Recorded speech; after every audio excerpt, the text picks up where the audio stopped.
Ukrainian President Volodymyr Zelensky has claimed Russia is considering to attack the Zaporizhzhia nuclear power plant. This attack reportedly involves a release of radiation. Zelensky said Ukraine is sharing the intelligence with all its international partners. Meanwhile, Kremlin has accused Ukraine of lying about the planned attack.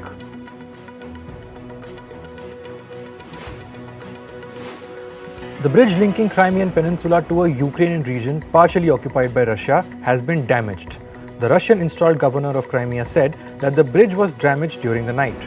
This comes as Ukraine continues its counteroffensive in several regions to push back against the Russian forces. Russian President Vladimir Putin has said that Moscow is seeing a lull in Ukraine's counteroffensive. He added that Kiev has suffered heavy losses in attacks in the south. The war that began 16 months ago has now reached a critical point where Ukraine has launched a long-expected push. German Chancellor Olaf Scholz has said he warned China against using force to achieve territorial changes, particularly against Taiwan. He made the statement while addressing the German parliament. Earlier this week, Scholz hosted a large Chinese delegation led by Premier Li Jiang. This was the first face-to-face summit between the leaders of the two countries since the pandemic.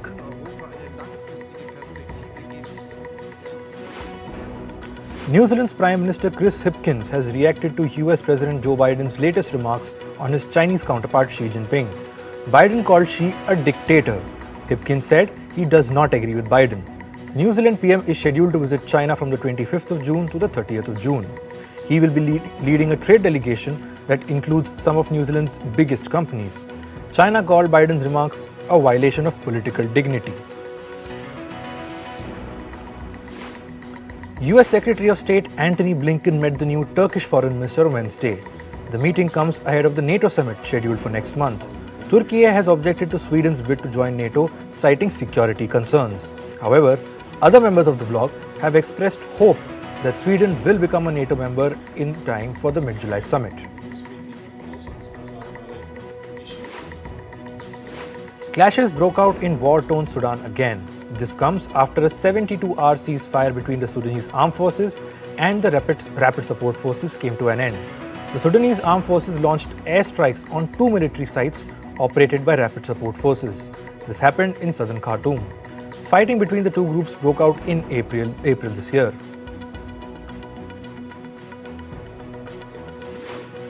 A gas explosion took place at a barbecue restaurant in China's Ningxia region. At least 31 people have been killed. The blast happened due to a leaking liquefied petroleum gas tank at the restaurant. At least 7 people are being treated for burns and cuts. More than 30 people have been injured in a large explosion in central Paris. The blast happened in a building that housed a design school. Local authorities say that this was a gas explosion. Emergency teams have rushed to the spot. 2 people are believed to be missing. A multi-vehicle collision happened in Mexico. The accident involved 6 vans, a stock van, 4 tractor trailers, 4 cars and a truck. At least 5 people were killed and 14 others were injured. Authorities shared images of heavy smoke coming out of the several crashed vehicles. An Israeli drone killed at least 3 militants in the West Bank on Wednesday. This is according to a Palestinian news agency. The use of a drone to carry out an attack in the West Bank is a rare move by Israeli forces. It comes a day after 4 people were killed in a shootout near an Israeli settlement in the West Bank. A gun battle at a women's prison in Honduras has killed at least 46 people. The incident was triggered by 2 rival gangs. Now, authorities say the country's military police of public order will control 21 prisons from the 1st of July. The officials will train and educate at least 2,000 new prison guards. The country's president said she is shocked by the monstrous murder of women.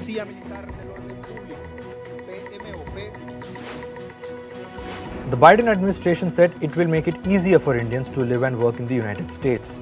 The State Department is looking into a new plan. According to the plan, a small number of workers on H-1B visas will be able to renew it without having to travel abroad. Indian nationals are the most active users of US's H-1B visa program. Indians were 73% of H-1B workers in 2022.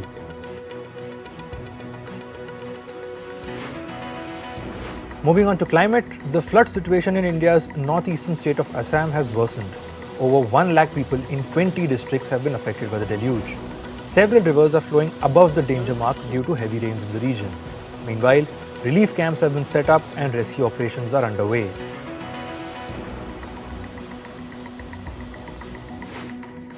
Beijing has issued its second most severe warning for high temperatures.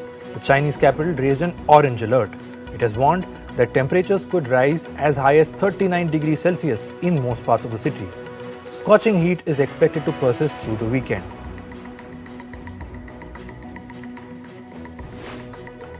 French President Emmanuel Macron is hosting world leaders and experts in Paris for a climate summit. The aim of the summit is to figure out a plan to allocate more funds for climate financing. This summit does not promise binding decisions. However, leaders are expected to make some strong commitments on climate financing for developing countries.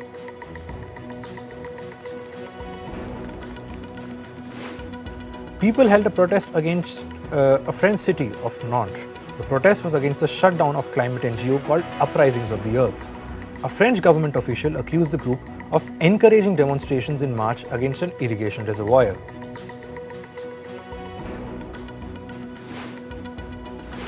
According to a new report, children who bear the brunt of climate crisis are being failed by climate funding commitments.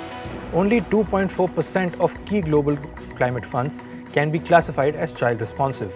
According to UNICEF, more than 1 billion children are at an extremely high risk of impacts of the climate crisis. The white cliffs of Dover in England were illuminated in red and blue heat indicator stripes. Now, these are also known as warming stripes. This was done to show the planet's temperature change over the years. This also aimed to raise awareness against climate inaction.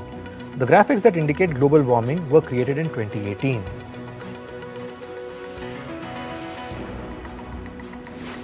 A conservationist group called Jungle Keepers has teamed up with a Swedish robotic company.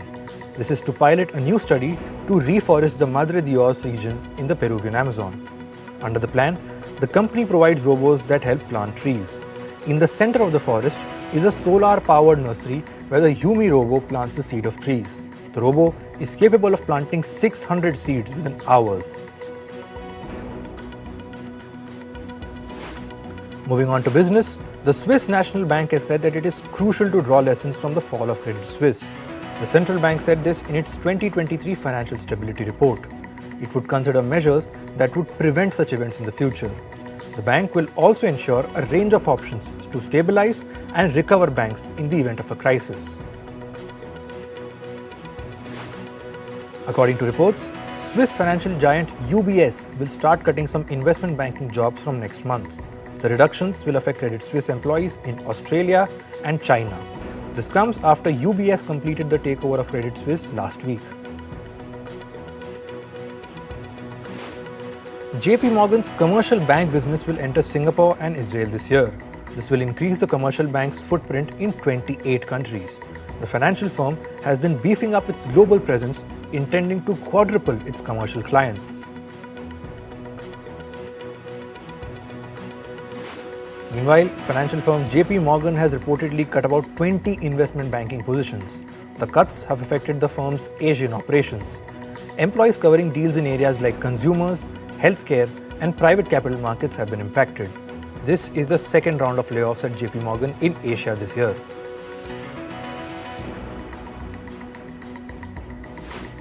Ride-hailing app Uber will lay off 200 people from its recruitment division. This will affect less than 1% of the company's workforce. However, it will reportedly wipe away 35% of its recruitment team. Earlier this year, Uber laid off 150 employees in its freight service division.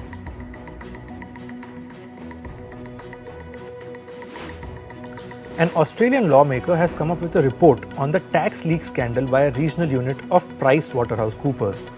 The report shows that the scandal extended beyond Australia. The lawmaker has hence called for an international investigation into the matter.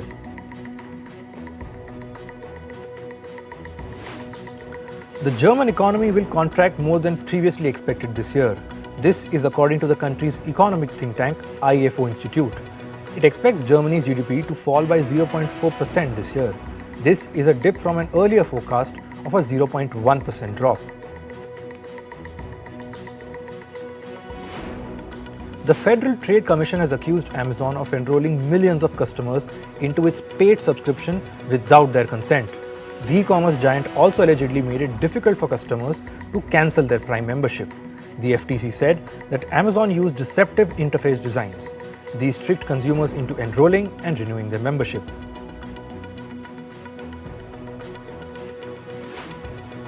An Australian cyber regulator has accused Twitter of spreading hateful content.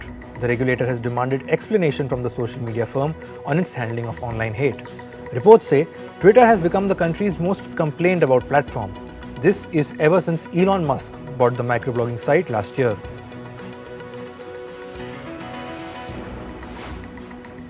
Swiss developers have made a whole-body virtual reality suit. The suit can help supercharge a user's VR experience. These are integrated with soft robotic muscles.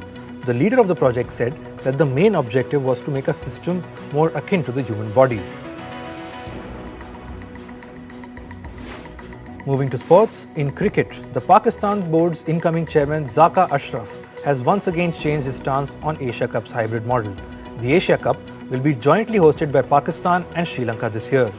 He said the hybrid model has already been approved by ICC and he cannot do much about it. Ashraf previously suggested that the entire tournament should be held in Pakistan. The major chunk of matches will be played in Sri Lanka. All the India-Pakistan encounters along with the tournament's final will be held in Sri Lanka as well. The Major League Cricket will see a mini Chennai Super Kings reunion. The inaugural edition of the tournament will begin from the 13th of July in the United States. The Texas franchise of the league, Texas Super Kings, is co-owned by CSK. The team will be led by Faf du Plessis. He will be reunited with his former CSK teammates Dwayne Bravo, Devon Convoy, Mitchell Santner and Ambati Rayudu. Moving to football, 15-year-old Steven Heyman became the youngest player in a Major League Soccer game this season. He was representing the FC Cincinnati side in the league on Wednesday.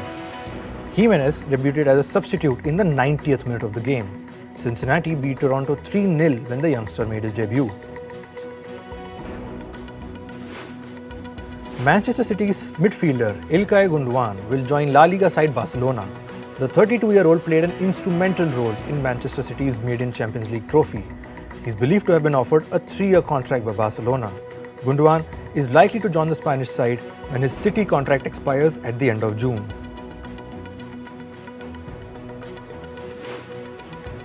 English team Southampton has appointed Russell Martin as their new manager on a 3-year deal. Martin led the Welsh club Swansea to their 10th position in the Premier League Championship. Southampton was relegated from the Premier League last season. The 37-year-old Englishman has been appointed to bring the club back to the top flight. India beat Pakistan 4-0 at the SAFF Championship. The match was played at the Sri Kantirava Stadium in the Indian city of Bengaluru. Indian skipper Sunil Chhetri scored a hat-trick. He struck the goals in the 10th, 15th and 74th minutes of the game. Indian forward Udanta Singh scored the 4th goal of the night in the 81st minute. In tennis, 5 times Wimbledon singles champion Venus Williams is set to make a comeback for the 24th time. The 43-year-old American was given a wildcard entry on Wednesday. Williams beat 48th ranked Camila Giorgi on Monday in the English town of Birmingham. This was her first victory over a player in the top 50 in nearly 4 years. Top-seeded Russian player Daniil Medvedev has secured his place in the quarterfinals of the Hali Open. He defeated Serbia's Laszlo Djere 6-3, 6-7 and 6-3 in a thrilling match on Wednesday. The former world number 1 was the runner-up at Hali 2022. He will now face Spanish player Roberto Bautista in the quarterfinals. World number 5 Stefanos Tsitsipas lost to Nicola Jarry at the Hali Open. Chilean player Jarry defeated Tsitsipas 7-6 and 7-5 to enter the quarterfinal of the tournament. He will be playing against his home favourite Alexander Zverev in the quarterfinals. And in badminton, Indian shuttlers HS Pranoy and Parupalli Kashyap have advanced to the pre-quarterfinals of the Taipei Open 2023. Both the players have won in the men's singles category. World number 9 Prannoy will take on his Indonesian counterpart in the second round, while former Commonwealth Games gold medalist Kashyap will face local favourite Su Liyang in the pre-quarterfinals. Moving on to entertainment, writer of the animated series The Simpsons, Mike Reiss, recalls his expedition on the missing train submersible. Reiss took the dive that takes tourists to explore Titanic's wreckage last year, or rather Titanic's wreckage. He says that death hung over him constantly. Reiss also pointed out to the navigation and communication issues of the vessel. He added that he is not optimistic about the ongoing rescue mission. Meanwhile, netizens have dug out an old footage of The Simpsons in which a similar situation of a missing submarine was predicted.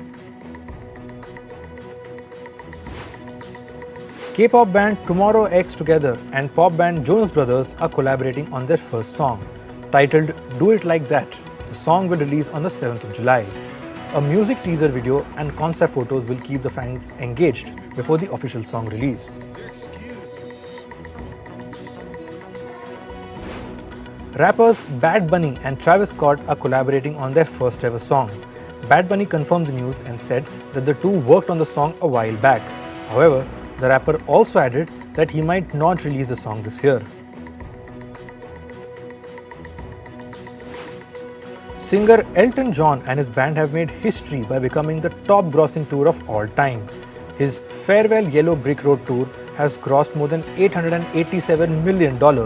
It has sold 5.7 million tickets for over 300 shows in 20 countries. John has also become the highest grossing solo artist and top ticket selling solo artist. He has sold over 20 million tickets and grossed nearly $2 billion. Rock band Duran Duran have released their concert documentary on streaming platform Paramount Plus. Titled A Hollywood High, it covers the band's 40-year career. The documentary was first released in theatres last year. The streamer version features new interviews with the band. The teaser for the fourth and final season of Disney's show High School Musical, the series is out. It will see the students returning to shoot the High School Musical 4, the reunion movie. The show stars Joshua Bassett and Sophia Wiley among others. The new season will premiere on the 9th of August. Basketballer turned DJ Shaquille O'Neal has set up his debut bass music festival. The event is named Shaq's Bass All-Stars Festival. It will feature 14 artists including music producer Alice in Wonderland and DJ Sullivan King. Shaq, who plays under the name DJ Diesel, will also perform at the festival. The show will open on the 16th of September in Texas in the US. The Phase 2 lineup for electronic dance music festival Imagine Music 2023 is out. DJ duo Slander will play a techno-heavy set named Slander Presents Before Dawn. Bass artists Ganja White Knight and Subtronics will present their first ever back-to-back show. The Imagine Music Festival will take place from the 14th to the 17th of September in Georgia in the US. The alleged shooter who opened fire at the Beyond Wonderland Music Festival has been identified as an Army Ranger. He was reportedly stationed at a nearby US Army base. The festival was taking place on the 17th of June in Washington when the incident happened. 2 were killed and 2 others were wounded after the Army Ranger opened fire on the festival campgrounds. The soldier has been booked on 2 counts of murder, 2 counts of assault, and 1 count of domestic violence assault. And finally, rapper and music producer Dr. Dre is set to receive the first ever ASCAP Hip Hop Icon Award. He's been given the award for his unmatched impact on hip hop's art and culture. The ASCAP Rhythm and Soul Music Awards are celebrating 50 years of hip hop. The ceremony will take place in Los Angeles today.